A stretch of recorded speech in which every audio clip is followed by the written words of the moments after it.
بسم اللہ الرحمن الرحیم۔ السلام علیکم۔ سعودی اردو نیوز چینل میں آپ سب کو خوش آمدید کہا جاتا ہے۔ پاکستانی حجاج کرام کا ایک بہت بڑا مسئلہ جو پی آئی کی انٹرنیشنل فلائٹس کے پراپرلی شیڈیول نہ ہونے کی بنا پر پیدا ہو گیا تھا، الحمدللہ اسے حل کر لیا گیا ہے۔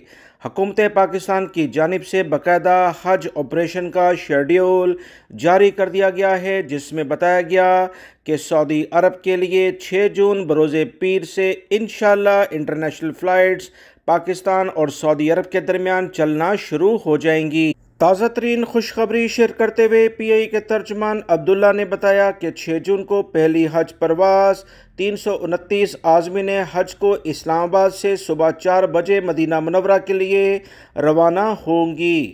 حج آپریشن 3 جولائی تک جاری رہے گا، جبکہ حج کا فریضہ ادا کرنے کے بعد حج کی واپسی کی پروازیں 14 جولائی سے 13 اگست تک مسلسل جاری رہیں گی۔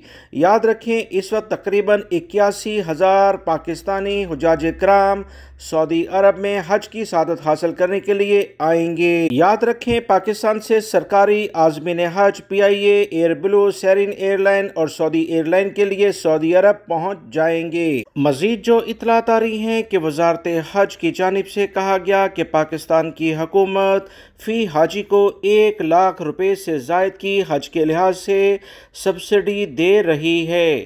اس سے پہلے 11 لاکھ کا حج بک کرایا گیا تھا، مگر اس سال یعنی 2022 کے لحاظ سے ابھی جو حجاج کرام پاکستان آ رہے ہیں انہیں 6.5 لاکھ روپے میں حج کے اخراجات آئیں گے۔ عمارتیں جو سعودی حکومت کی جانب سے اس سے پہلے بک کرائی گئی تھیں اس میں 2600 سے 3500 ریال فی حاجی خرچہ آ رہا تھا، اب یہی خرچہ 2100 ریال کے قریب آ رہا ہے۔ حکومت پاکستان اولین لیول پر کوشش کر رہی ہے کہ حجاج کرام کو بہتر سے بہتر انداز میں سہولیات فراہم کی جائیں۔ ویڈیو لائک کر کے شیئر بھی کیجیے گا۔ السلام علیکم۔